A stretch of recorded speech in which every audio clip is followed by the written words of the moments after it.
स्पर्श पे अभी तक नहीं माइग्रेट हुए हैं, सबसे बड़े इश्यूज उनके हैं। तो स्पर्श आप जानते हैं कि जो नया सिस्टम डिजिटल सिस्टम शुरू हुआ 2021 से, और 2000 अभी लगातार उसके बाद जितने पेंशनर आए हैं हमारे सभी डायरेक्ट स्पर्श पे माइग्रेट हो चुके हैं।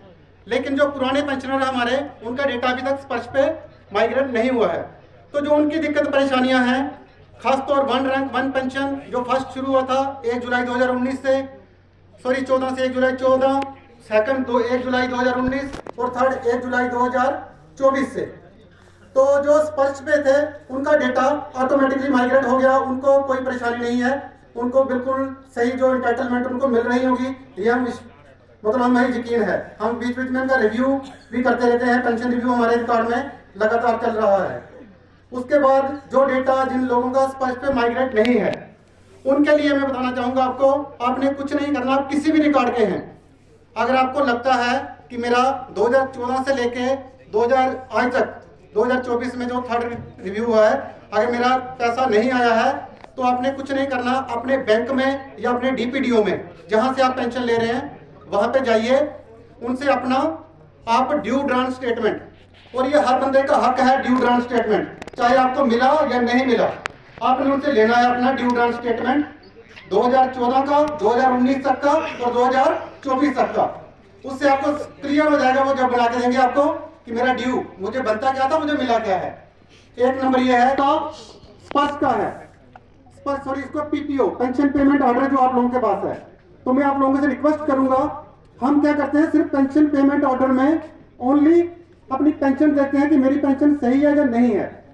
तो मैं आप लोगों से रिक्वेस्ट करूंगा, आप अपने पीपीओ में सबसे पहले अपना नाम, number, date of birth, most important date of birth.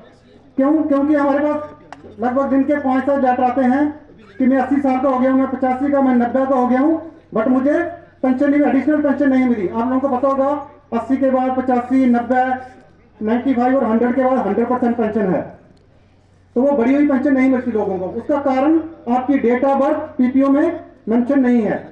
तो प्लीज अपनी वाइफ, अपने बच्चों की डेट ऑफ बर्थ, उनका नाम, चाहे आपके जितने भी बच्चे हैं, 1, 2, 3 जितने भी हैं, हर बच्चे का नाम आपके पीपीओ में मेंशन होना चाहिए। क्योंकि कल किसी ने नहीं देखा, कल क्या होगा क्या पता, कब किसी को जरूरत पड़ जाए आपकी पेंशन की। आपको सोल्जर बोर्ड वाले साहब ने पहले ही बता दिया हुआ है कि जो विडो डॉटर या अनमैरिड डॉटर या डिसेबल चाइल्ड जो होते हैं, उनको पूरी सेम आपके बाद उनको भी पेंशन लागू है। तो उसके लिए लेकिन क्या होना चाहिए कि आपका पीपीओ पे उस बच्चे का नाम इंडोर्स होना चाहिए। तो प्लीज आप अपने पीपीओ को पेंशन आप कभी भी ठीक करवा सकते हैं, चेक कर सकते हैं। लेकिन बहुत सारे ऐसे केस आते हैं कि वाइफ का नाम ही नहीं है पीपीओ में, या किसी ने सेकंड मैरिज कर दी, घर आने के बाद बच्चे पैदा हो गए, कुछ भी हो गया, आपके साथ कोई भी मतलब घर में कोई भी आपकी किंडर रोल का मतलब है कि आपके परिवार में कोई भी चेंज होता है, तो प्लीज उसको आप पार्ट ऑर्डर करवाइए।